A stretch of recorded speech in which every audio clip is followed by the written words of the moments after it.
Bulchiinsa magaalaa Finfinneetti waggoottan jijjiiramaas lammiilee dagatamanii jireenyaaf abdii kutatanitti abdii horuu fi jireenya haaraa akka jiraataniif hojii tajaajila tola ooltummaa eegaleen lammiilee kumaatamatti lakkaa'aman gara boqonnaa haaraatti ceesiseera. Kutaa magaalaa Addis Katamaa aanaa 8ttis haadholii carrichaan fayyadamoo ta'an keessa Aadde Laaqech Alseebee fi Aadde Sablee Abtee jireenya gadadoo dabarsanii fi haala amma keessa jiran wal bira qabuun akkasiin ibsu.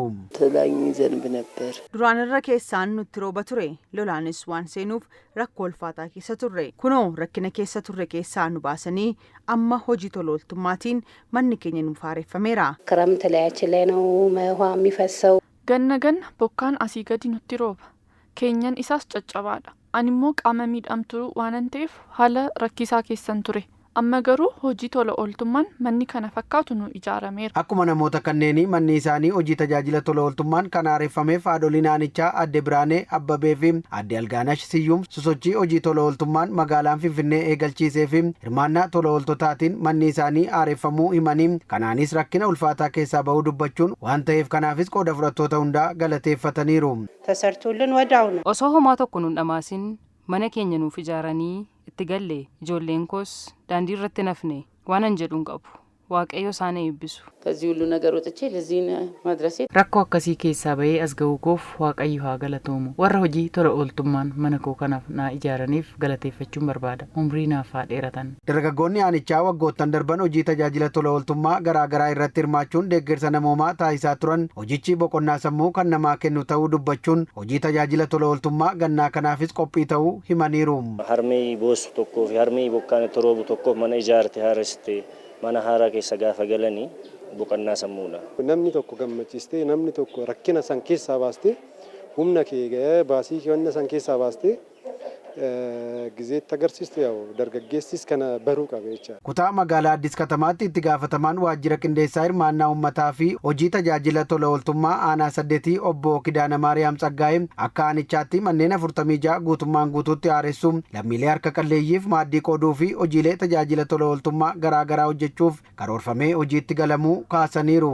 ከቤት እድሳት ጋር ተያይዞ haaromsa manaa waliin wal qabatee karoorri keenya ganna kana manneen 46 guutummaan guutuutti sadarkaa magaalaa Finfinnee madaaluun ijaaruudhaan lammiileef dabarsuudha.